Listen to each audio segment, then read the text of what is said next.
You can find us at BWSSpodcast.com and on Facebook at BWSS Podcast. This is because we said so. Let's start the show.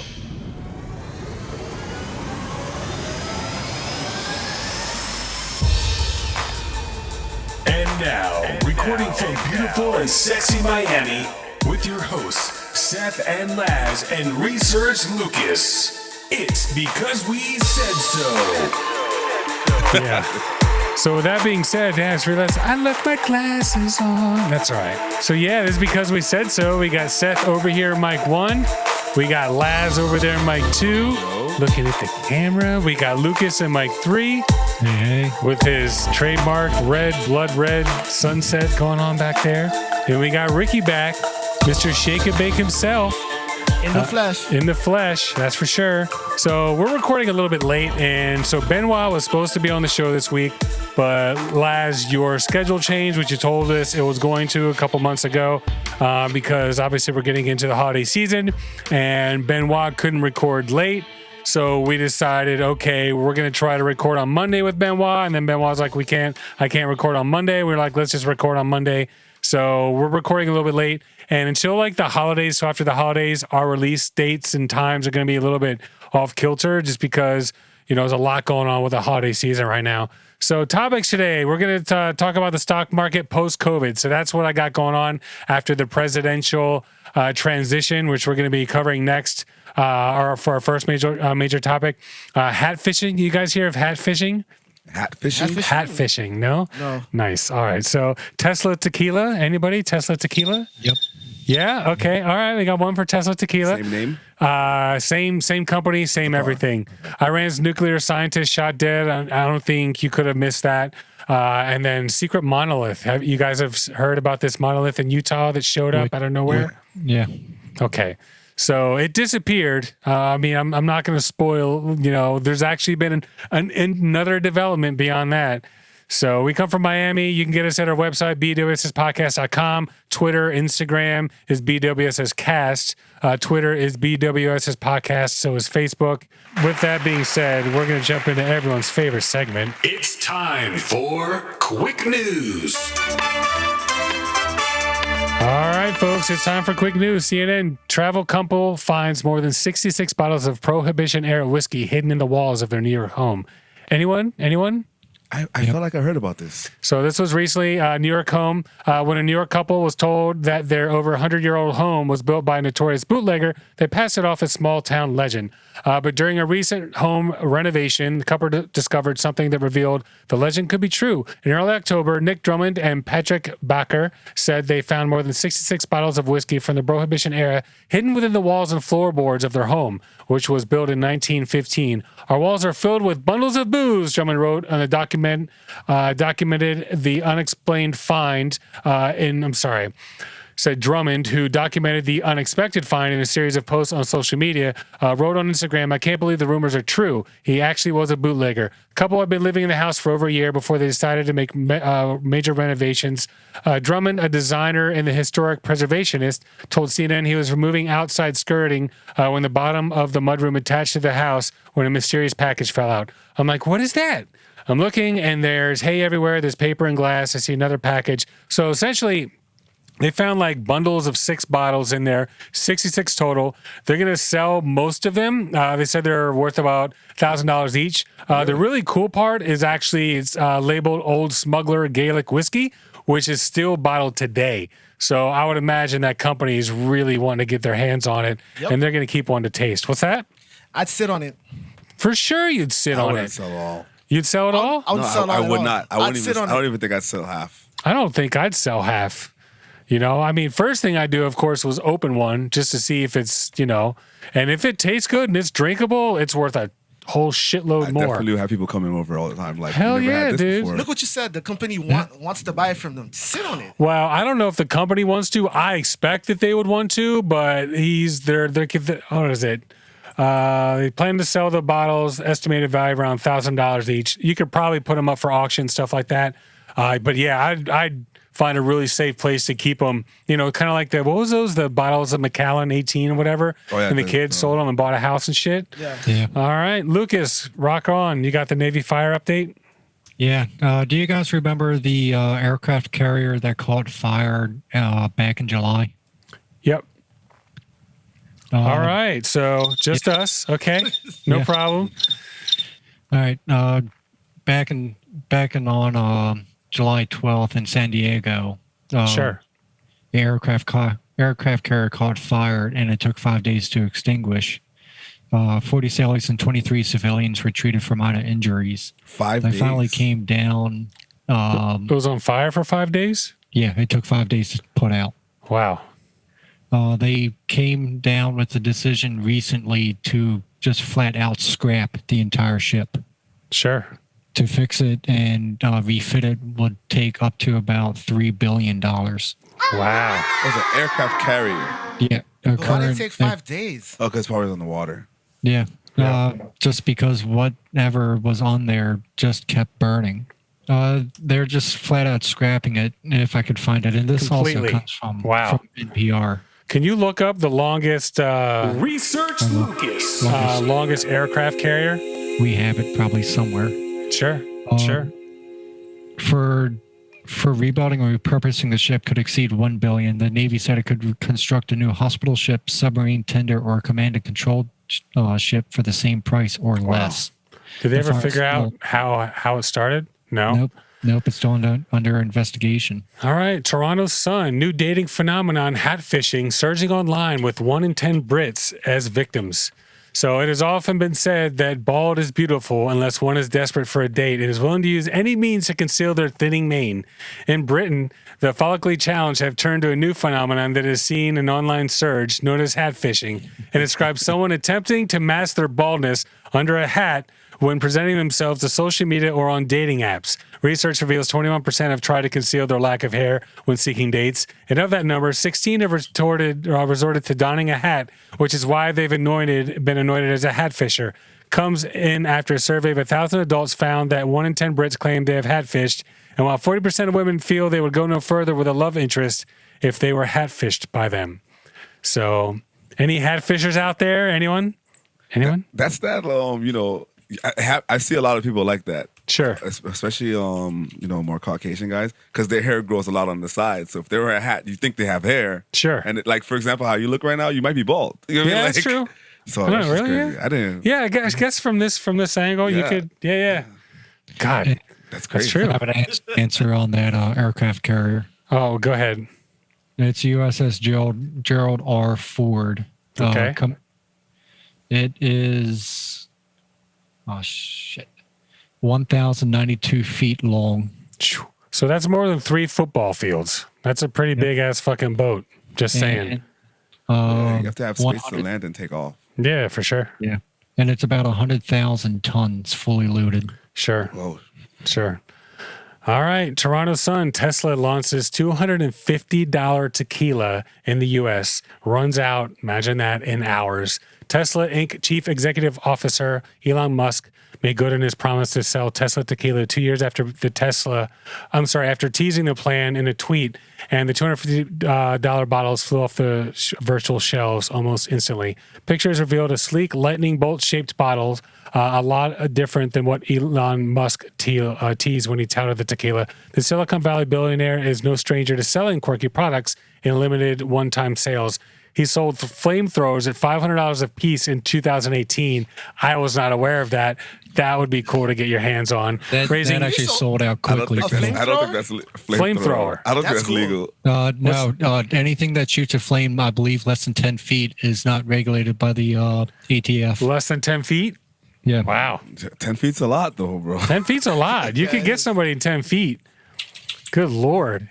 He raised $10 million doing their cute little flamethrower thing. And he raised it for his boring company. Remember the big boring company he has for tunnels and stuff like that. So he's like, let me make flamethrowers, sell them, raise $10 million. Like, could you imagine? Probably could make anything, make dildos, probably make a ton of fucking money off that shit.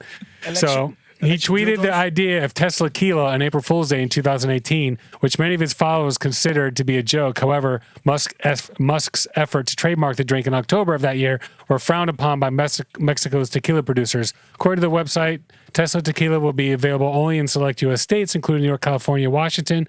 Website describes the drink produced by Nosotros Tequila as agave tequila añejo aged in French oak barrels, featuring a dry fruit and light vanilla nose with a balanced cinnamon pepper finish. Yummy. Yeah. I wish I would have known I'd have gotten one. Can you look up, Lucas, if there's any of it, like anyone selling it? I'm sure it's on eBay or some shit. Of course they are. Resale value. And it appears flamethrowers are legal in the United States unless it's regulated like California. Unless it's regular. Oh, so Yeah. federally it's legal, but the states could change that. I got you. Research And Tesla Lucas. Tequila, if anyone sells it. Yeah, I'm just wondering if anyone's selling it. I bet you it's there. I'd get my hands on some.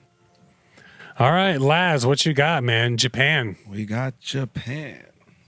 So, in Japan, more people died from suicide in October than from COVID-19 in all of 2020. So basically, people are dealing with full-time jobs or not being able to work, and things being kind of horrible. People's salary have been cut. They can't pay their bills. They don't know how they're supposed to go, and they're already high for suicide rates in the first place. But they do a thing where they update that data every month or something like that.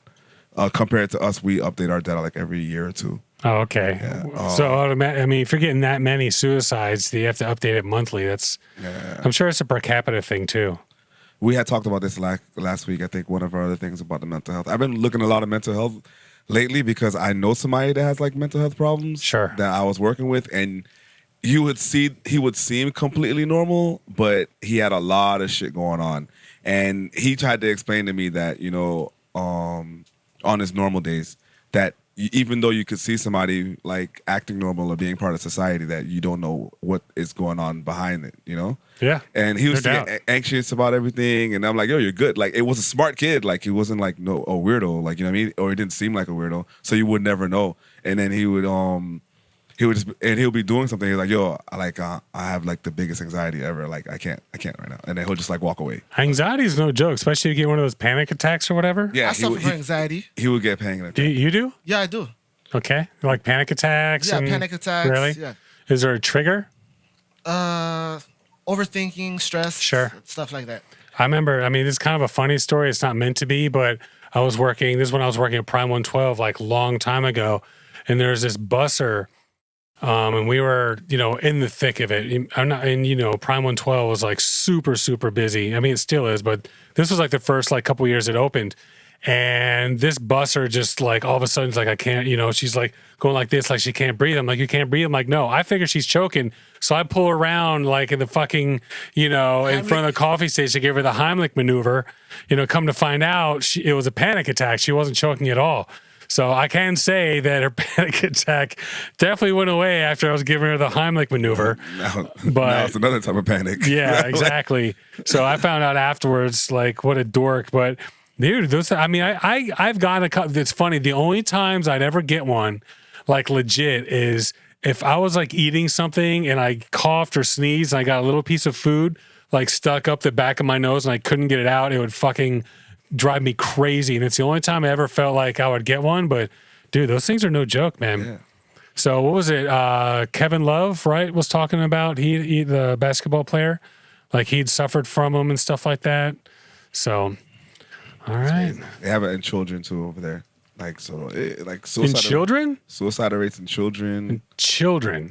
We have them Not here children, too. but like, Sure. yeah, Young like adults, younger, Like teenagers. Teenagers, yeah. We have that here. Yeah, that's why they say it's important to check up on people. Yeah, for sure. Especially now. A lot of fucking people that are just alone. And all right, BBC, secondhand car website has seen its value rocket to more than $1 billion, putting it into unicorn status.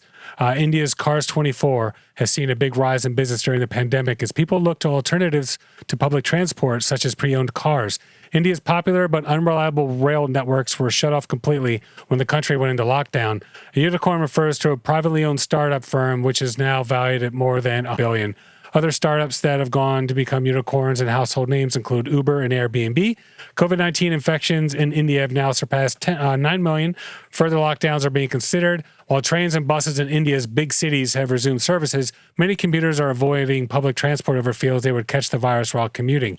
This has led to a rise in demand for Cars 24, which is based in the city of Gurgaon near New Delhi. By the middle of this year, sales had rise to 20% from pre-lockdown levels and continue to rise. People who did not have cars were looking to own a car due to safety issues, while many others wanted to upgrade from two-wheelers, said founder chief executive Vikram Chopra. Mr. Chopra started Cars 24 after finding he could not sell his Hyundai Accent, eventually giving it away to a friend. So... $1 billion company. Could you imagine? Wow. You just start a company, it's $1 billion. That's and great. Honestly, rock on, man. India, somebody out there just like, can't sell my car. What the fuck? I'm just going to do it myself and, start a company doing it. There's a lot of, that's how Uber started. I was like, I can't get a fucking ride that doesn't cost like $20 million. And I thought, was that how it was? Oh, yeah. Yeah, because taxis. And I remember, working the Fontainebleau, I'd come out and you see these taxis like, yo, you want to ride? I'm like, no, I'm waiting for Uber. You're like, ha, ha, ha, you're waiting for Uber. I could give you a ride right now. And you'd even have them where literally like, dude, they would drive by like 5 minutes later. You're still waiting there. It's like, but it's going to cost me $3 instead of like $12. Dick munch. So that's Are they still beefing? Oh, yeah, right? All right, New York Times. Iran's top nuclear scientist was fatally shot in northern Iran, state media reported. He was seen as the force behind its nuclear weapons program.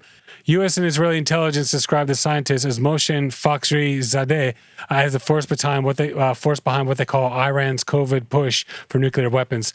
Iran's top nuclear scientist, who American and Israeli intelligence have long charged was behind secret weapons programs to design an atomic warhead, was shot and killed in an ambush on Friday as he was traveling in a vehicle to North Iran. The scientist, believed to be 59, has been considered the driving force behind Iran's nuclear weapons program for 2 decades and continued to work along the main part of the effort and quietly disbanded in the early 2000s, according to American intelligence assessments and Iran nuclear documents stolen by Israel.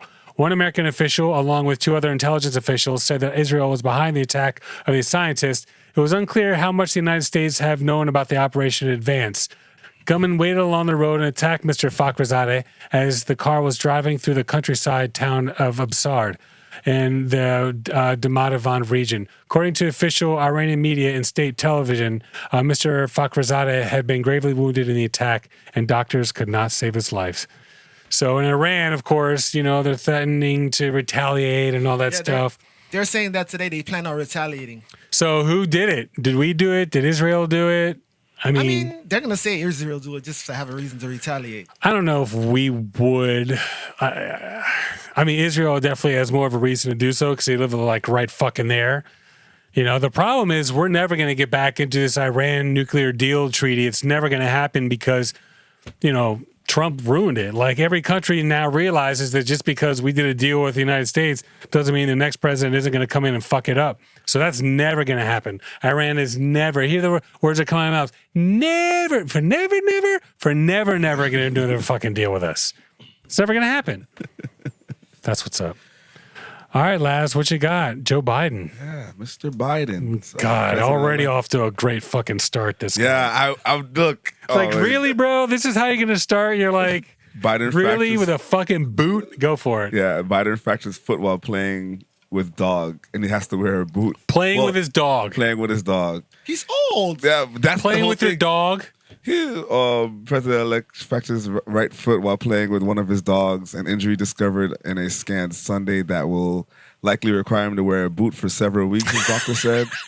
Biden suffered the injury on Saturday and visited orthopedist in Newark on Sunday afternoon, his office said. Initial x-rays didn't show anything. Then they asked for I'm pretty sure his leg hurt or his feet hurt. Hairline fracture they found. Yeah, and then the CT scan showed a tiny fractures of 2 small bones in the middle of his foot. Oh, by the way, this is from WPLG. Sure. Fractures are a concern for people his age. That's what they're saying. Because I was like, yo, this guy hurt his foot already. Like, fuck, is he gonna even be able to stand up for the inauguration? But they said it should be fine by that time. Sure. they said that they didn't have a time to the reporters didn't have time to talk to him, or they didn't allow them to talk to him. And Yeah, he's probably like, chilling, maybe even, on some sort of like painkillers or something like that, because it just happened. but since he's older, it's like he's more fragile. It's going to take a while to heal. Yeah. Could have been worse. Could have been his hip. Yeah, that's true. Stupid as fuck. That's true. It's Oh, from his dude. adopted dog. He adopted a dog. Could you imagine he broke his fucking hip? Oh my God. Oh God. He'd be like in a wheelchair taking the oath.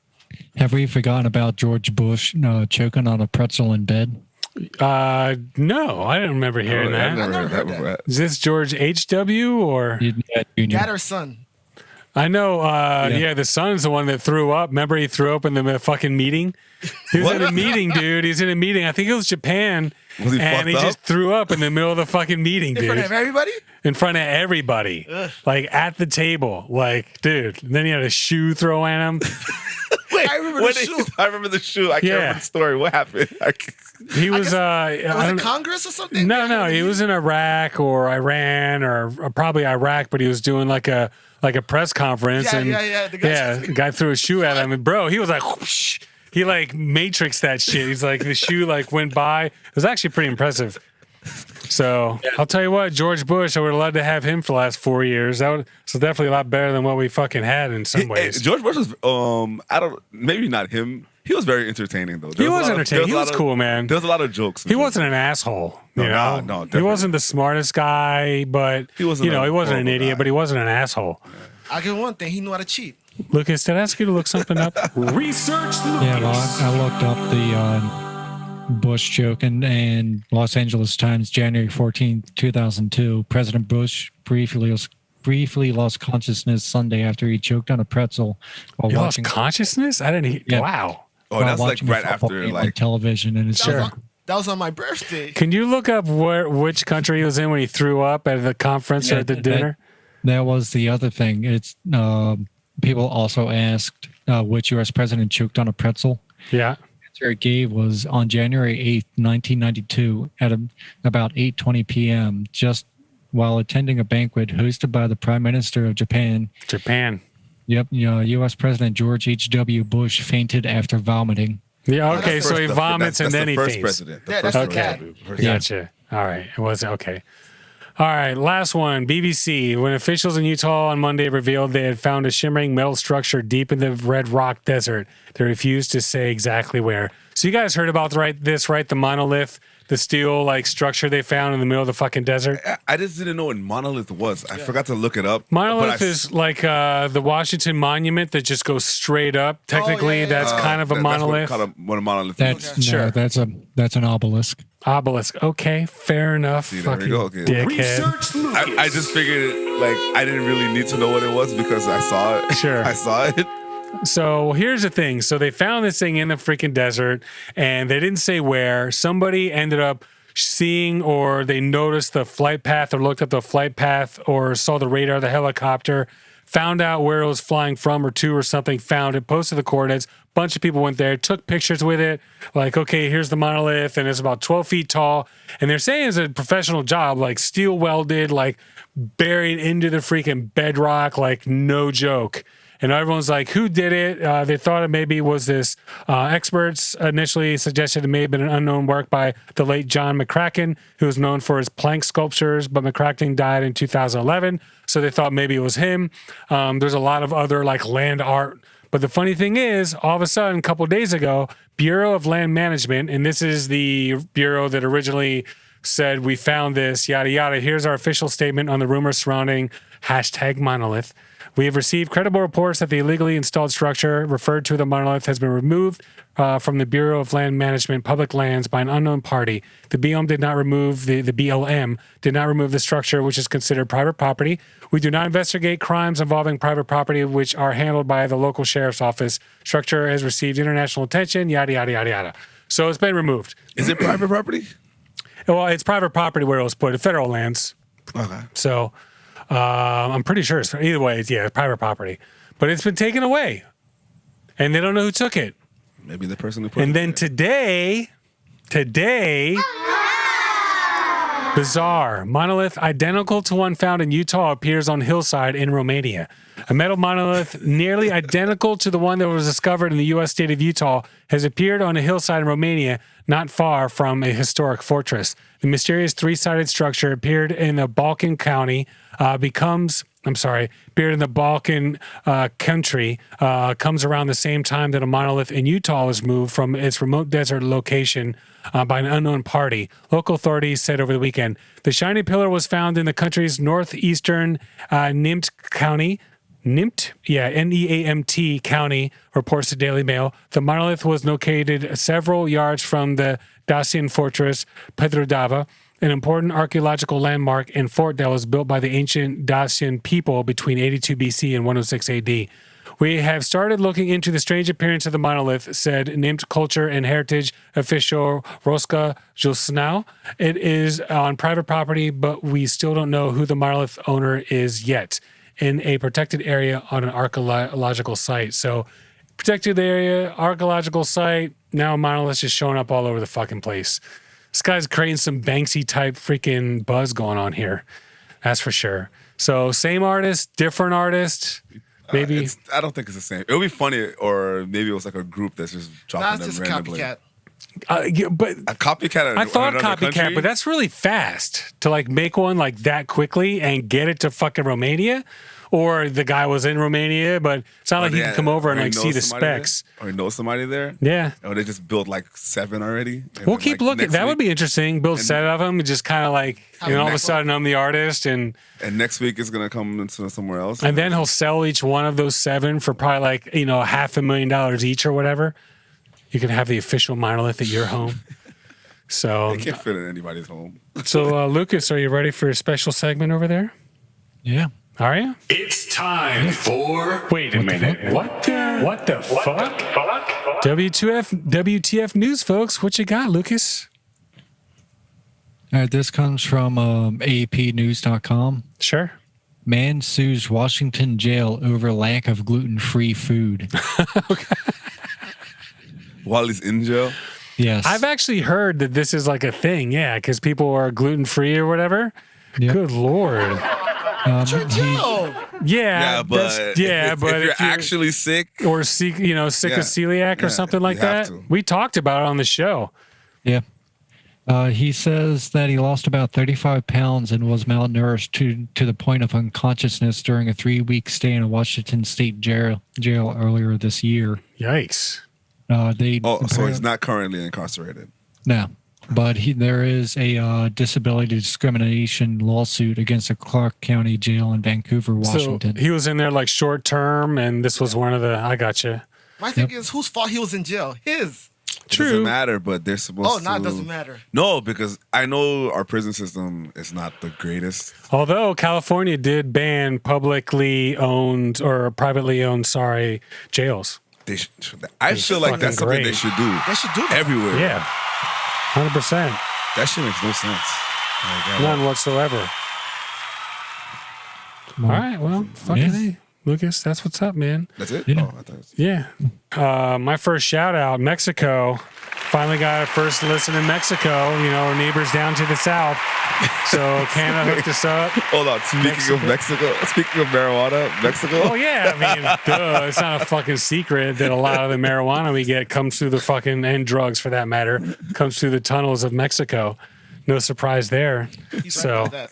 What's that? So you're right about that. Yeah, for sure. Laz, any shout outs over there? I'll say happy birthday to my mom.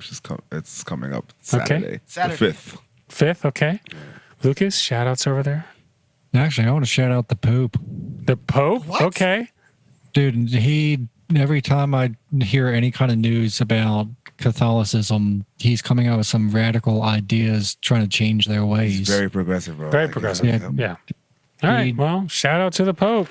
Yeah. I'm pretty sure maybe he changed. The Pope does change as the times change. Maybe because we're getting older. Well, I think they elect the Pope, and I think they elected him as Pope because they're like, all right, Catholicism is fucking On getting, some other shit. Right now. it's going some shit right now. So let's put this guy in. It's going to make some necessary changes, I think. And they're like, I don't want to make those changes. I'm not going to be that guy. Oh, he'll do it. But they make billions and billions of dollars. Billions. Just the art and the land that they own, like all that shit. But that's the problem. You want to pay for that, you got to have money coming in. And when people stop going to your churches and shit, it starts getting expensive. So what about you, Ricky? Any shout-outs over there? No shout-outs. No shout-outs, nothing? Okay. All right. Well, if that's the case, so I already mentioned release dates are going to be switched up a little bit. We put our deleted scenes on YouTube, so anybody who's listening, if you want to watch the video, it's on YouTube, and deleted scenes are up there as well. But we definitely have more listeners than we have viewers, and that's completely fine with me. So we're going to take our first break. Any last-minute thoughts? Anyone? No? All right. Boom. We'll be right back.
Could you imagine getting shot? Could you imagine taking a bullet for someone, but the bullet goes through you and still kills them? That's possible. Only you would think of that. No, crap. there was a movie of, like, I think Shooter had a scene where he had to shoot somebody through somebody else or something like that. Sure. I gotcha. All right, well, we're back, ladies and gentlemen. So we're going to get into the presidential transition. And the reason why is because been a lot of hoopla about it, like won't allow him to transition. And even I was like, Trump wouldn't let Biden transition. And I was like, so what does that like mean? Like what all is entailed? And I asked some friends, and a lot of people don't know. So anyway, did you guys know much about it before I brought it up? Not really. Yeah. And the thing is, last, I think it was Obama. I remember I'm younger, so no, I'm not younger, but the last time when Trump was becoming president, I think Obama and Bush and I even think Clinton all went to the White House. They're all there, yeah. To like, welcome him. But then, obviously it's not like a rivalry where you just lost to the person. So probably that's well, yeah, in a situation like that, he'd served his 2 terms and you're the next person. Situation like Trump, he lost. Can you imagine? Like, it's a little bit more of a, it's a little bit more difficult. For him, it's personal. Sure. So presidentialtransition.org. So this is the official presidential transition website. Our next president will face the mammoth challenge of tackling an economic crisis, a health crisis, political crisis, and social justice crisis. Prior to the election, the White House Chief of Staff and the chairperson of the transition team signed a memorandum of understanding that covers how the administration and the transition team will work together after the election. This is pretty much like every election. Or every transition. The MOU, Memorandum of Understanding, lays out how the transition team will gain access to the White House and federal agencies, how non-public information will be handled, and how any disputes will be resolved. The MOU is a formal expression of the spirit of cooperation that traditionally accompanies presidential transitions. So in other words, hey, we're coming in, let us get in, let us, talk to the FBI, let us find out the secret stuff that's going on, let us meet with the people and maybe some of the White House press and all that shit. So it's just a nice little, like, all right, yeah, we'll hook it up for you. But it doesn't always go that way. But this I just thought about. It's been 24 years since we've had to deal with another person transitioning like that. Yeah, Bush double, Clinton double, Obama double. And Bush Sr., I don't think he tried running again. Wait, I don't know, Junior double? Junior doubled. Yeah, Yeah. Junior was double. Yeah, 8 years. Yeah, you're right. Yeah, he did. So, yeah, that's true. It's a good point. So, like, at 24, how old are you now, Seth? 45. Yeah, so I was what? Like 20 21? years old. Yeah, you didn't care about that shit. I don't know. 24. When I was 10, I'm pretty sure I didn't care about whatever was going on. And then Ricky was like 13. 13, yeah. Yeah, so like, So different. yeah, so every time a president gets switched up, it's just like, okay, yeah, of course they just automatically pass whatever's going on. Sure. They have no choice at that point. It's not no choice, but I'm pretty sure you could just be a dick about it also. Well, but they weren't. Well, I mean, I don't know if Trump's like, I'm going to be a dick about it. He's like, no, I think he really believes that this shit went down. I really think that he feels he has that much support that he really does believe. I mean, he could be just trying to game the system. It's possible, but in going along with the facade or the charade or whatever the fuck you want to call it. But don't you consider this karma? Because 4 years ago with the whole Russia.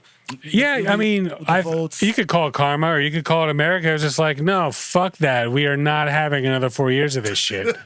I mean, that's what I would call it. Generally, within a few days of the election, the transition team sends the names of individuals who will visit agencies on behalf of the president-elect.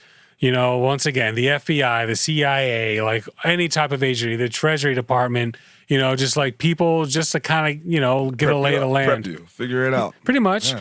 The administration will then share those names with designated agencies so they will become welcome and welcome the appropriate individuals who collectively belong to what is known as agency review teams. So just go in there. This is how we work. This is how we operate.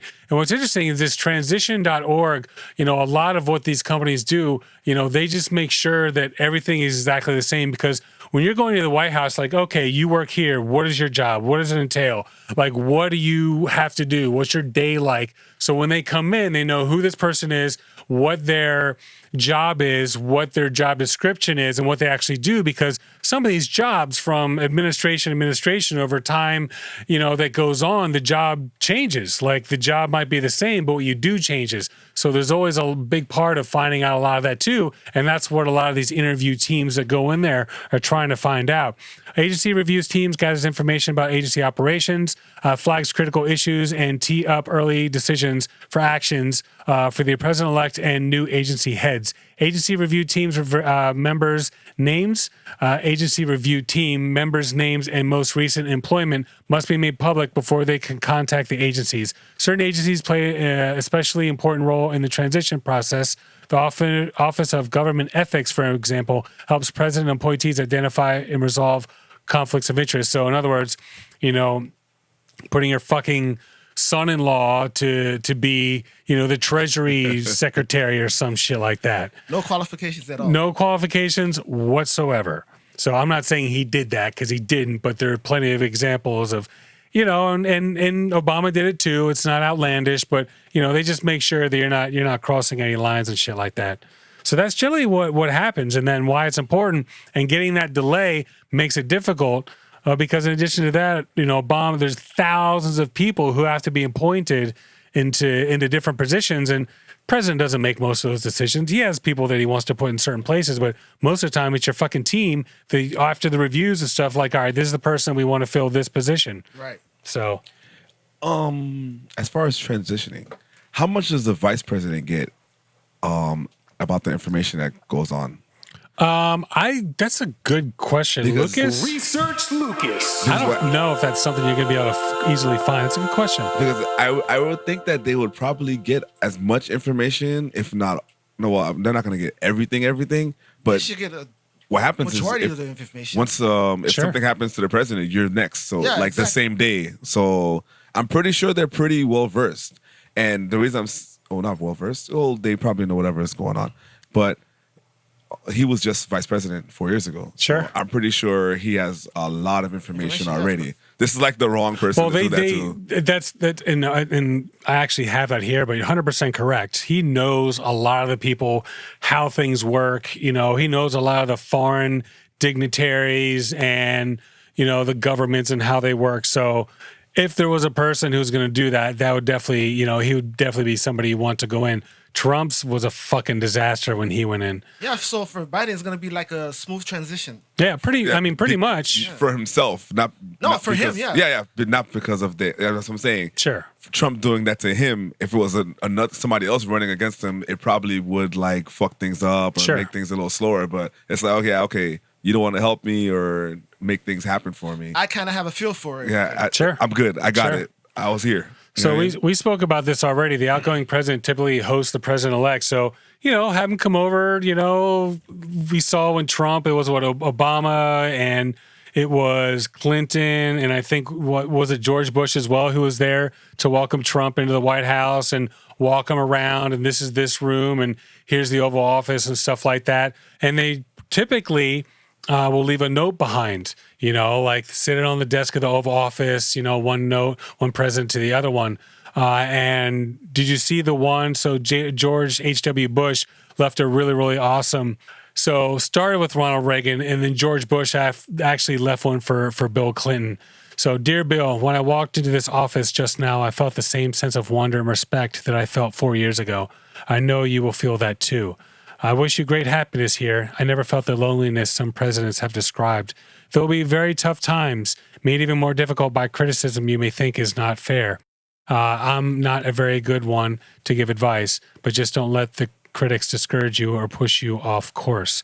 You will be our president when you read this note. I wish you well. I wish your family well. Your success is now our country's success.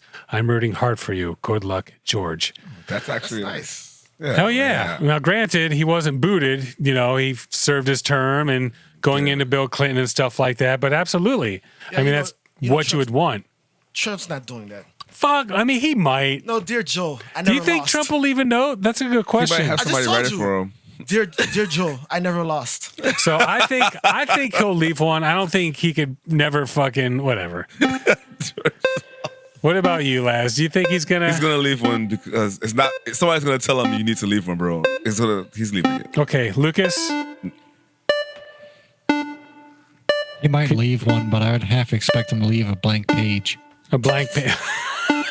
Good luck. That would be pretty funny. That would be pretty fucking funny. Just a blank page and he just signs it.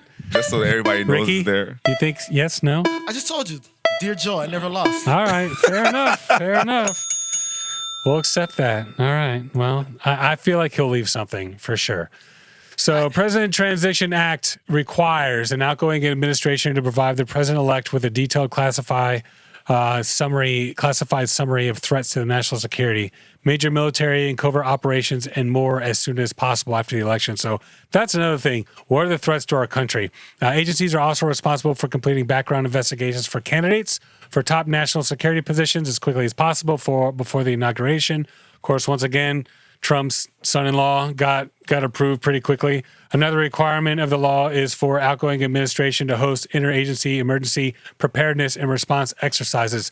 So this is okay. It's a nuclear attack. What do we do? And, they kind of run that shit like a fire drill. The General Service Administration has been allocated $6.3 million this year. So $6.3 million is what is giving to Biden, and if there wasn't a transition, it wouldn't be there. But that's important because that allows him to start vetting these people, send the agencies out, really just start creating the infrastructure that is necessary. And the delay delays him from getting that money, and getting that money in this situation is what allows him to do a lot of the stuff that he needs to do. So I don't know what he's been doing. Maybe he took out a loan, or they're like, "Yeah, you're president. We got you, bro. It's all good." So that's pretty much it, man. Boom. So I actually have someone here who worked on the transition team. She had some pretty interesting stuff to say. And there's literally a transition project. And this is what I was talking about, how they just make sure the transition is as smooth as possible. The transition project was established in 1999. And this is Catherine Dunn Tenpas, Tenpas. University of Virginia. This is virginia.edu. They interviewed her. White House Transition Project was established in 1999 as a nonprofit, nonpartisan organization that's essentially a group of presidential scholars from across the country coming together to establish an institutional memory of the White House. Every 4 to 8 years, the White House largely clears out, with all papers moved to archives and many people in a wide range of positions gone. We conduct interviews with people who have held those offices and put together essays about those roles, so the next person coming in can have access to the institutional memory and understand how the office has changed from 2000 to the present, or from 2004 to the present, or whatever. Project provides those essays to presidential campaigns transition staff. So after 9/11, Congress passed the laws requiring the federal government and campaigns to begin transition planning much sooner with governmental resources available. Prior to that, campaigns would almost try to hide transition planning efforts because candidates didn't want to seem presumptuous. So it's like, I'm going to hire this person and I want this person to take this. They'd kind of keep it under wraps because they didn't want to come in as like, okay, I'm ready to go. Like, these are the people, get the fuck out. So when they passed this law that actually allowed them to be a little bit more upfront with that stuff. So FBI, starts, what's that? Before 9/11 or after? Once 9/11 and that law was passed. That law, essentially just gives the funds, make sure that the transition starts happening much sooner. Because 9/11 was in September, and there's a little bit of, and transitions going on with the Senate and all that stuff. Yeah, that's a good idea. Yeah, That was a 100%. good idea. So, and here we go. We already talked about this. Vice President Biden has been vice president for 8 years and the U.S. Senate for 36 years. He and the people he'll be bringing with him have a lot of government experience that can be really valuable during a transition because the learning curve is very steep. The gold standard for presidential transitions is 2008 to 2009, from George W. Bush to Barack Obama. That was around the time that a lot of transition laws went into effect, requiring, for example, the outgoing administration to prepare numerous reports for the incoming one. The Bush administration took that responsibility very seriously, and Bush made it clear to his personnel that they would make every effort to make the transition seamless.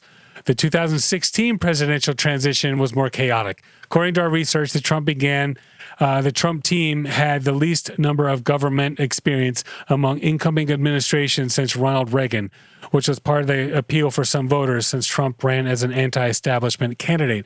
Additionally, right after the election, Trump fired Chris Christie, who had been in charge of transition planning for several months.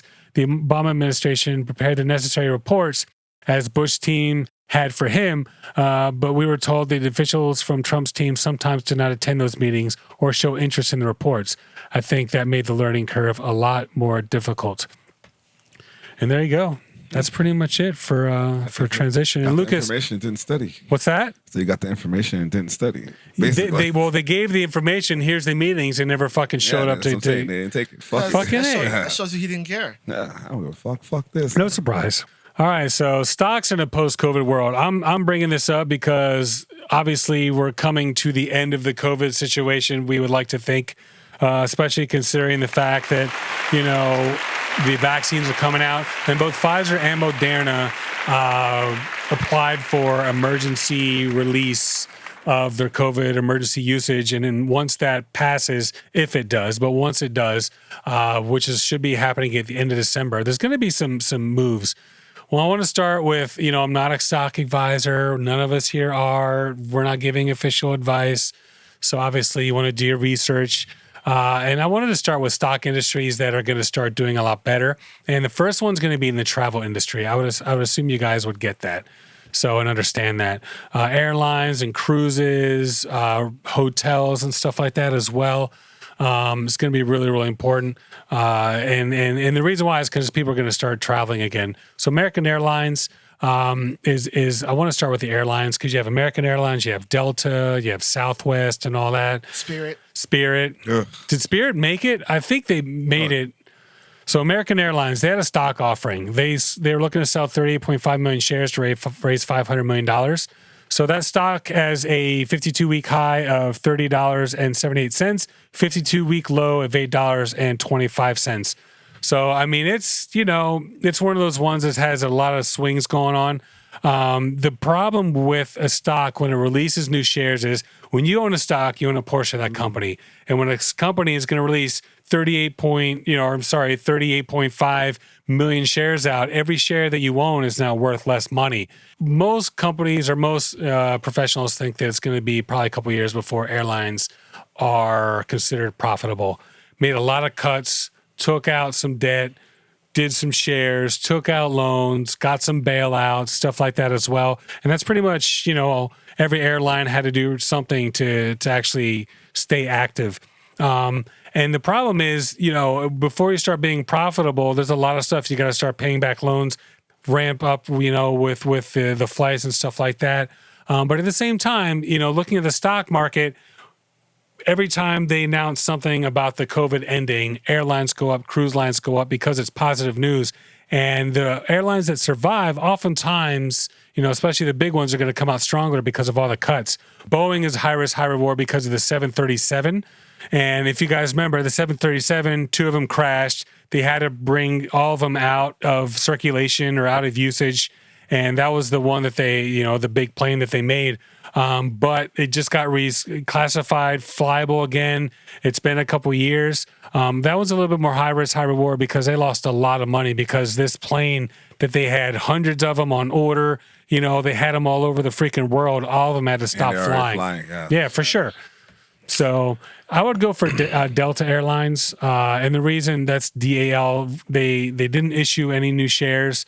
They were trading up 5.92% more recently, has a 52-week high of 62.48 and a 52-week low of 17.51. So 41.08, it has some room to move, but it's definitely going to be a safer bet, in my personal opinion. Last week, airlines in every region of the world will be collectively unprofitable in 2021. That's the IATA, and that's one of the organizations that kind of oversees airlines from profitability standpoint, among other things. That could lead to more airline failures. At the very least, it will cause most airlines to focus on shrinking and cutting costs rather than growing. And Southwest Airlines, that's another one you can look into as well. Cruises for sure. Carnival, it's at $21.80 around right now. It's been as low as like $8 and up to $51.94. So it's still in the lower half. And it's another one, like it jumped 16% once Pfizer announced, it's 95% efficacy for the COVID vaccine. Royal Caribbean you have as well. It's at 81.89, and that's been as high as 135. That one's a little bit more stable. Carnival has a lot of debt, and I'm pretty sure Saudi Arabia or some fund in Saudi Arabia bought a portion of Carnival. They also have Norwegian as well.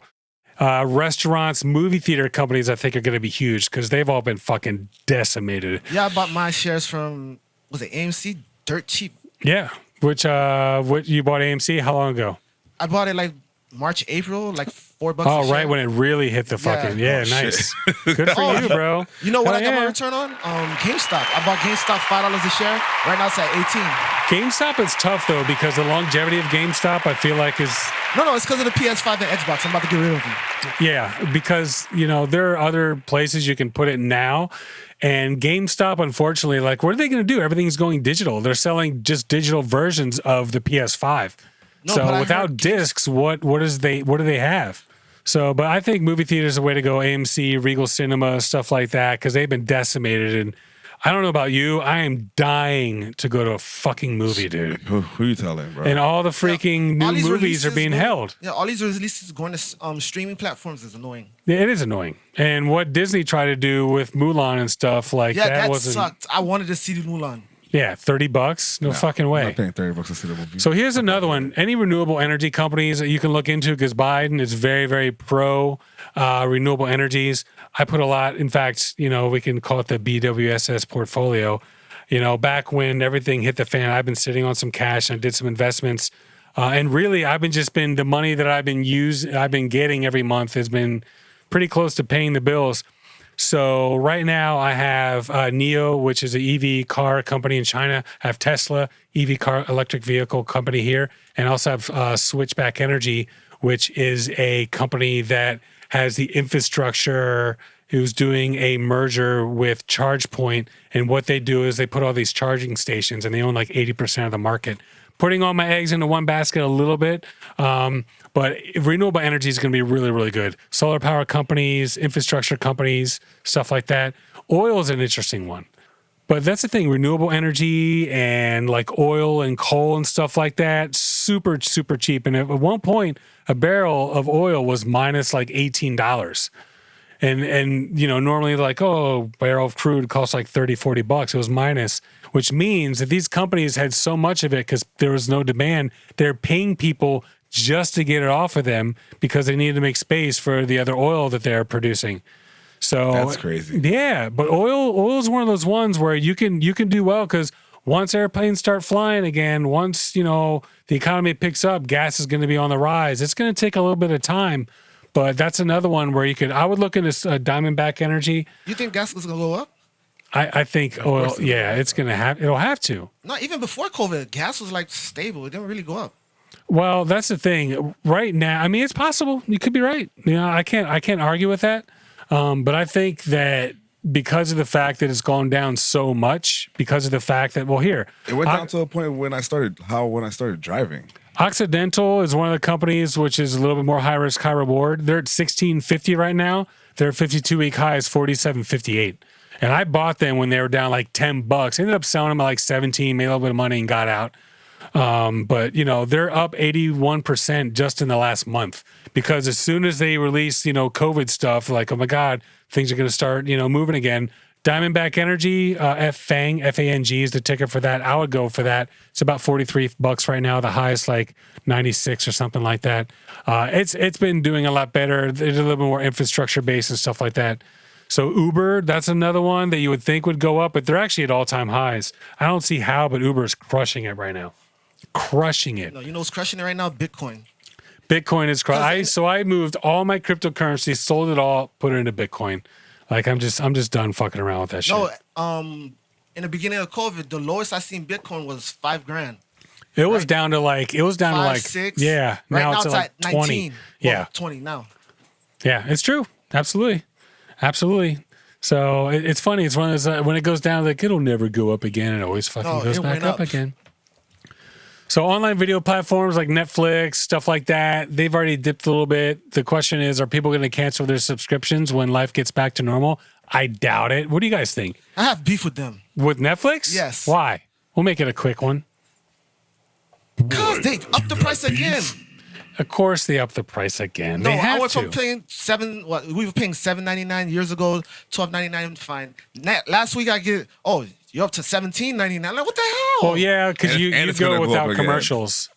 But they have to. They got to pay for all this content, all those movies they make. Listen, I've been a loyal customer for years. Sure. And I don't even use my Netflix like that, bro. Like I use my Netflix like when, this is out only on Netflix. Yeah, once in the blue. The last time was the Kevin Hart special last week. Yeah. Before then, it was just wow. I watch it. Elena and I watch it probably every other day at least. And Alicia, for the cartoons, all her favorite cartoons are on there because Netflix makes a lot of cartoons, themselves for kids. It's well worth it for you. For me, yeah, but for sure. I feel like for the loyal customers who've been there like 5 years plus, sure, leave it the same. No, yeah, they want to up the price. That's true. It could be. Yeah, but nobody's canceling their subscriptions. How many? No, they're not going to. No, that it's not going to happen. That's why I say we never cancel subscriptions. I might get rid of Hulu though. Hulu? No, I can't get rid of Hulu because that's what I use for like TV. That's what's recording the freaking Eagles game right now, so I can fucking watch it afterwards. Yeah. So I gotta have that. The thing I like about Netflix, they always bring back classic movies. Like big time. One day you'll log in and Goodfellas on. Let me watch this. Yeah, for sure. Like that. For sure. I had all like the whole Matrix, series and all that shit. Exactly. So, but that's pretty. I just want to, now's a really good opportunity to like look into because now that stuff has been released, and they've got, we've had Market Matt come on here as well. But now that these virus vaccines are doing so well, I think there's a really good opportunity to make some money. And now that we kind of see the end in sight, that's when things are going to start moving up. The problem is the stock market as a whole is like legit, like, it hit 30,000, which had never, the Dow Jones, which had never happened. So overall, the stock market's doing well. There's going to be a pullback. It's going to happen. It has to. And when that does, get ready to pounce people. But good for you, man. Good for you buying the, getting your hands on the movie stock. That's pretty freaking awesome, for sure. So, any last minute thoughts before we take our second little break here? Yes, sir. Anyone? All right, so that's it. Second little break, and we'll see you guys later. Boom. Now that's me.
moonshine? Yeah. Well, yeah. Well, I mean, Everclear.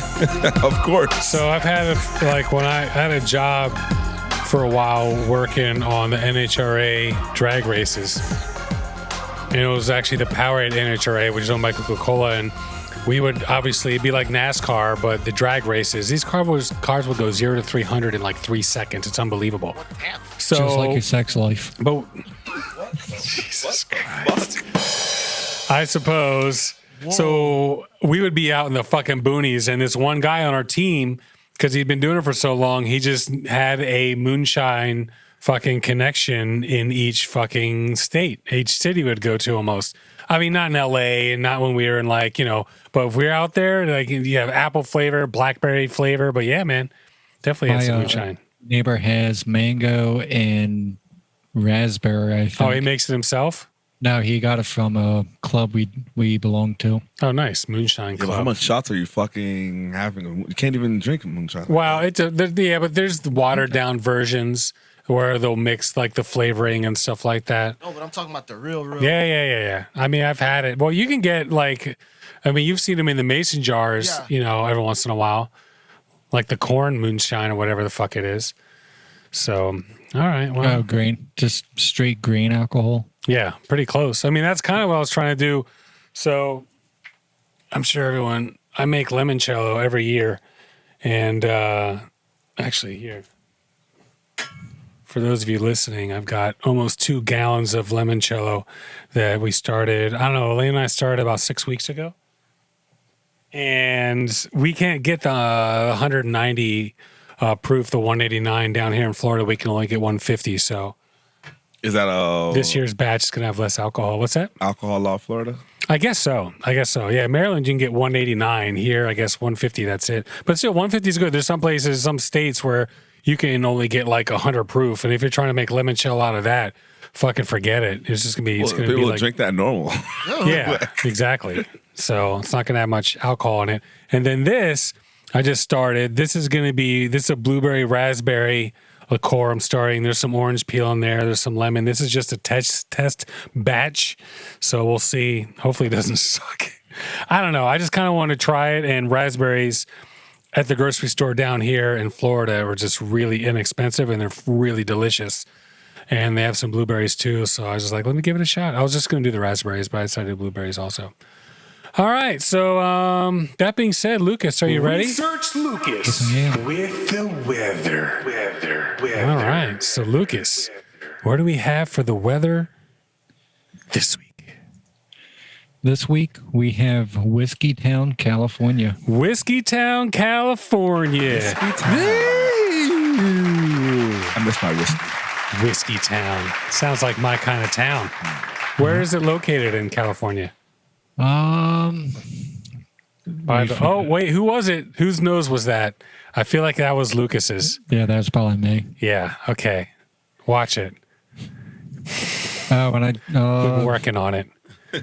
So, by the way, anyone who wants to know what I'm drinking, every year between Thanksgiving and Christmas, eggnog, milk, Bailey's, and vodka. It fattens me up, I'll say, but Quick it's question. so delicious. Equal parts? No, not equal parts. It's, I would say it's probably 25 vodka, 25. Yeah, I guess it would be pretty much equal. Yeah, I guess it is equal parts. Yeah, all right, equal parts. There it is.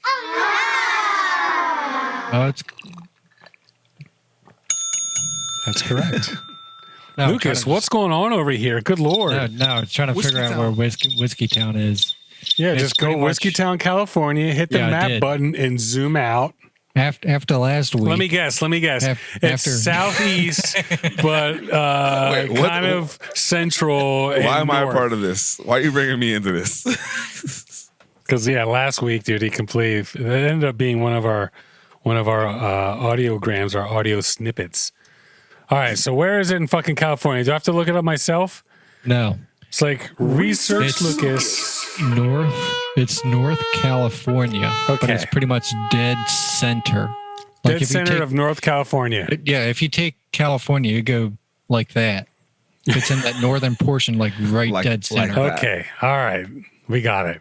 So center of Northern California. So Whiskeyville, California. Go for Whiskey it. Town. Whiskey Town. Town. Okay, Town. Whiskey Town. Go Easy for there, it. Chief. All right, so we're doing Monday. When will it be coming out? Wednesday? Yeah, it'll come out. Actually, no, tomorrow night. So let's start with Wednesday. Wednesday? Yep. Okay. Wednesday, December 2nd, high of 66, low of 42. Sunny. 0% chance of precipitation with the winds coming out of the north at 3 miles per hour. All right. 3 miles per hour. Thursday, October. Damn it. What fucking month is this? Dork munch. October? December 3rd. He's like November, October, December 3rd. Okay. High of 64, low of 40. Partly cloudy with 0% chance of precipitation with the winds coming out of the north at 4 miles per hour. 4 miles an hour. Just nice little breeze. Yep. Not even enough to wet your bill.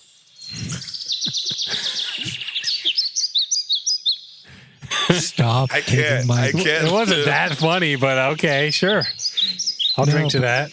With the fact that you know, Cheers. tried to make a joke out of nothing. Sure. All right. Do you have your glass with you, Lucas? Are you drinking out of your glass? No, I'm not. So you can't cheers with us? Hey guys, cheers. Sorry you can't cheers, bro. What the hell is that crap? Rocks glass. Label out. Jeez, Ricky. Sorry. He's like, cheers. He's like, please, sir, can I have some more? Okay. All right. Is this acceptable? No, Wawa. I miss Wawa sandwiches. Ain't gonna lie. Are they good? And Turkey Hill eggnog is the best. Wawa Dude, sandwiches no. are no joke. All right. So what are we doing? Whiskey Hood, California? Whiskey Town. The mistakes are my job. Okay. So, all right.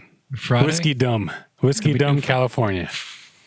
Did I leave off Friday or Thursday? I think we're going to Thursday Thursday. next. Thursday. No, he did Thursday. No, going to Friday Yeah, next. Friday. This is the worst weather ever. Friday, our September fault. 4th. Yep. Friday, December 4th.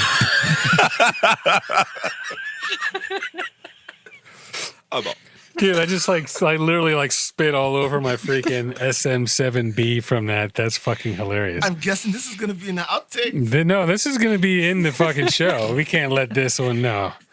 I love all the little pieces of vanilla bean that are accumulating at the bottom of my delicious drink. All right, so Lucas, December, okay? Friday on December. Let me stir my drink here. Go for it. All right. Friday, December 4th. High of 67, low of 39.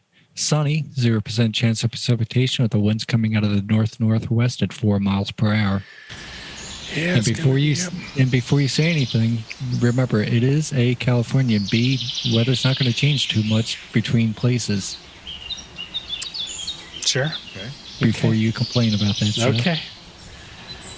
I'll just keep the same button going. Go for it. Saturday, December 5th. High of 64, low of 39. Sunny with 0% chance of precipitation with the winds coming out of the north at 3 miles per hour. Oh, 3. I was going to say 4. Ooh, you're going to like Sunday then. Okay, let's go. Sunday, December 6th.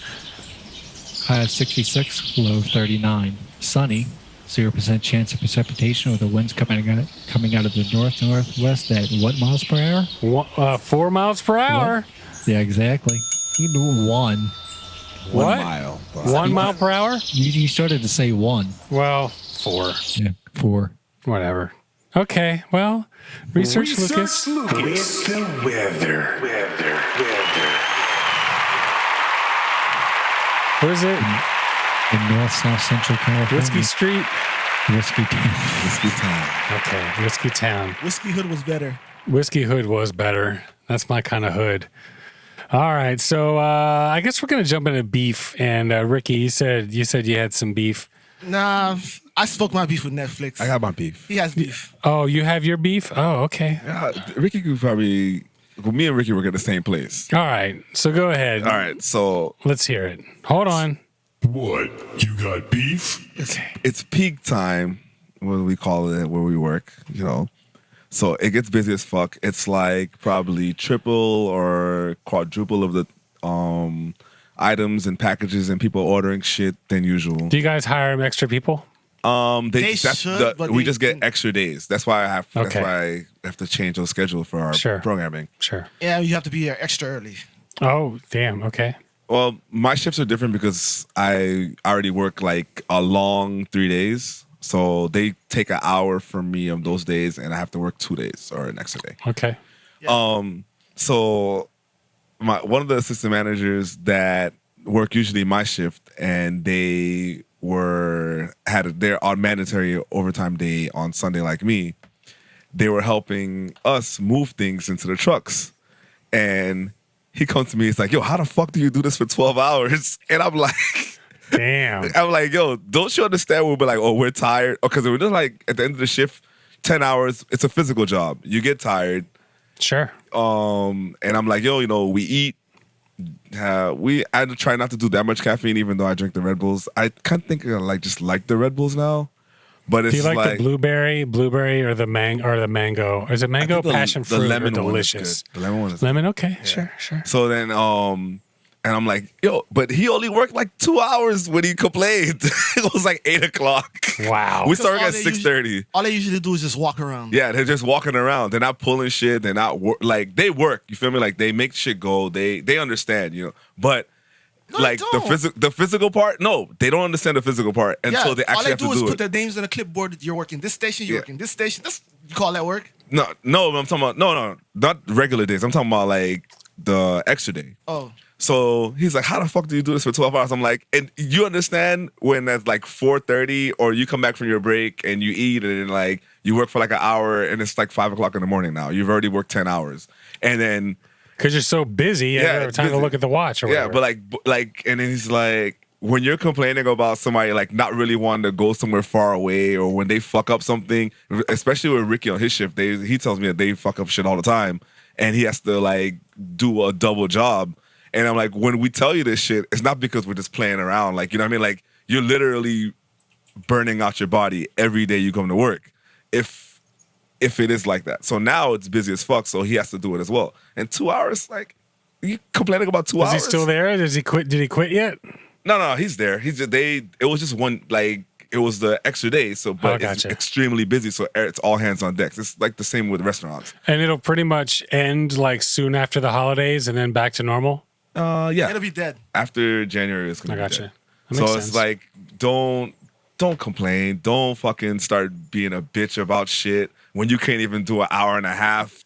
Don't fucking complain and then bitch at us on another day when, things aren't going as fast as you would like it to go or you want us to be on a 1,000 all night. Like, it doesn't make any sense. Sure. They don't put themselves in our shoes at all. What? You got beef? Well, I mean, keep your mouth shut. Don't bitch. Do your fucking job. Or peace you're a out. bitch, shut the fuck up. Yeah. Like that. Or go Because home. it was another assistant manager that brought it up to my attention. He's like, oh, he's complaining about the work you guys do every day. And I was like, exactly. Yeah. Fuck. Fucking A. What's that, Ricky? Go hard or go home. Yeah, Exactly. pretty much. All right, well, I got one for Am I an asshole? Yes. so Elena, Alicia, and I, we go to the park every once in a while, the one on 80th. And it's a nice park, It's just something where she can run around. There's a little playground there. It's a long stretch. We want to go to the beach from there. We can, yada, yada, yada. So we're at the park. This is a couple of days ago, and Lisa's running around playing on the playground, and there's like this other like little kid about her age, maybe a little younger, and they're just playing for like probably 45 minutes. Elena's on the bench. I'm on the bench. We're just kind of chilling, just making sure she doesn't do anything stupid. Like I watch her for a little while, and then Elena takes turn like watching her, and then at the end, it's time to go, and the father who'd been there the whole time watching, the father, comes up like to get her son because, it's time to go. And like they wanted to keep playing and, like, come on, Alicia, time to go and this and that. And so, Elena was like, oh, do you live around here? And he's like, yeah, I live right down there. Yada, yada, yada. I'm like, all right, cool. Yes and that. And I don't like say hi. I don't introduce myself on anything. I just like, all right, yeah, cool, man. So, and that's pretty much it.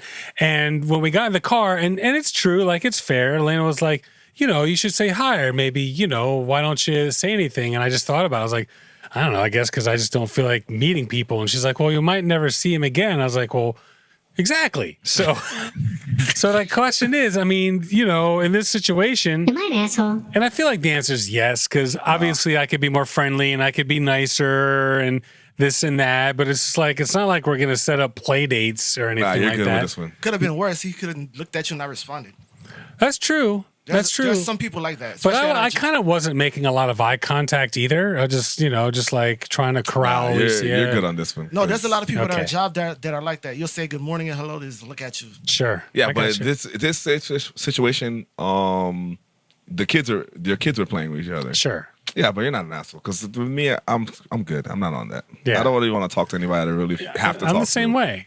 Yeah. Like, I'll give Elena credit. She's much more friendly and outgoing and all that. And I'm just not, which is good because then we probably wouldn't do shit or have any fucking friends, if she wasn't so outgoing in that respect. So, all right. When I don't went paintballing with Ricky and Nate, they complained that I didn't introduce them to the people that I Yeah, work because with. we're doing the activity with them. Yeah, but I didn't know the other people as well, though. I knew like 2 people or 2 or 3 people. Yeah, all work together. You brought some friends. You didn't introduce them to everybody else? Yeah. I gotcha. I didn't really. I came with my brother and Ricky's son and Ricky, and they're like, "Oh, why didn't you introduce us?" And they got mad at me. Like, am I an asshole for that? Like, Sure. yes. Yeah. Sure. Because we're all paintballing together. So Fuck that kid. I'd love to go paintballing, but this freaking 6'3", 220-pound bitch isn't hiding behind anything. Like, there's no place to hide for this. Side note, we nice. got our asses spanked by some kids. Oh, of course. I'm sure they all like painted up like Rambo and shit and can hide in small One places. had a turban on. A turban? Oh, yeah. Hey, I'm not gonna lie. Damn, Some you of the got people beat by a that guy in a fucking turban. Try hiding with a big fucking turban sticking up on top of your head. It's not easy. some of the people were on some extra shit though. Like, I'm sure. I'm sure Last time- paintball is one of those places where you could do a lot of extra. What's that, Lucas? Last time I went paintballing, and the only time I did, Is when you dipped your nuts in some paint. this how Seth gets when he gets No. when it's late. now I got I went up with a couple friends, except for they dickheads gave me a cheap gun because I didn't have one myself yet, Yep. and they had the the good aluminum Sure. Yeah, that's what professional happened to ones. us. Yeah, these motherfuckers Speak for yourself, shot me. homie.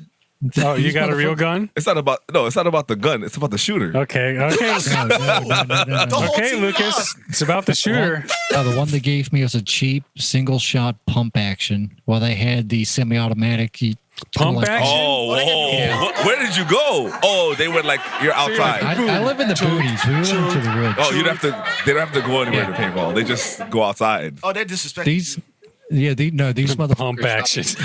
Like, what the fuck? You're trying to hide and they can just hear you pumping the fucking gun and shit. Oh no, it Good was Lord. CO2, but every shot I had to pump it. Sure. Yeah. Pump shoot. That's not like that here. No spank you. Maybe But not no, like I'm on to talk. I've never gone. Like I said, I'd like No, to. these guys shot me in the face. You didn't have the gear? Yeah, I had a face mask on. They shot me in the face. I mean, both once- times you said that, I fucking laugh because just hearing you saying they shot me in the face is just man. so fucking funny. That's No, true. actually, He got have you- shot in the ass. Huh? Your homeboy, remember? Oh, yeah. They shot me in the ass. It hurt. It's complaining all fucking day. All right, I have a quick update. This is Ethiopia. We talked about the potential civil war they got going on. BBC Ethiopia's Tigray crisis.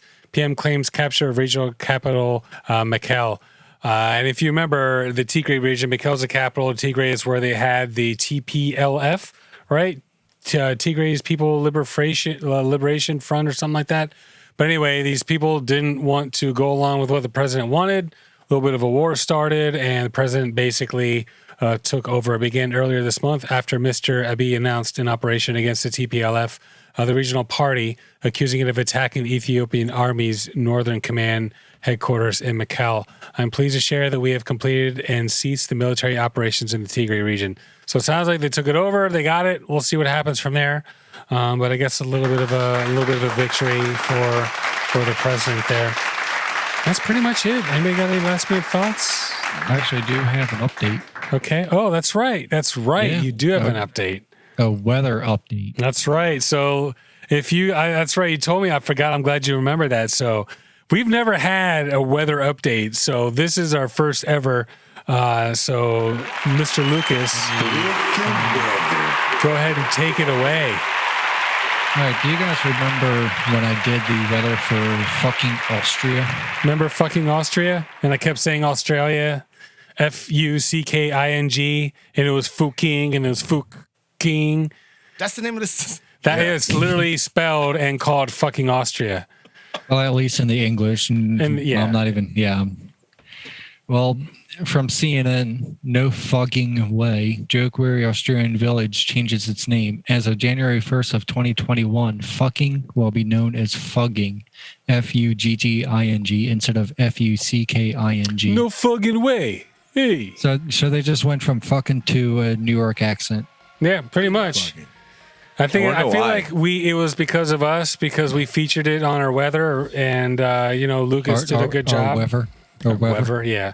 So we featured it on the weather, and I think Lucas did such a good job of explaining it, and I felt like they just had to make a change. So rock on, Lucas. Actually, later on in the article, it did say they finally had the last straw when some asshole Lucas mentioned it on their podcast. That sounds about right. That definitely sounds about right. That's the name. Yeah, pretty much, man. Research Lucas Like saying with pussy. the weather. I love pussy. Weather. Yeah, right. Like, That's some shit you would see on Saturday Night Live and crap. we're gonna have to change the name. A little bit, for sure. like no, fuck that. All right, well, I guess that's pretty much it. We got Seth in mic 1. We got Laz in mic 2. Yo. We got Lucas in mic 3. Hey. We got Dr. Talk in mic 4. Shake and Bake. And I guess that's pretty much it. We'll see you guys next week. Boom. Because we said so. Because she said so. What? What? Oh, God. Dude, you could ruin a bowl of cereal.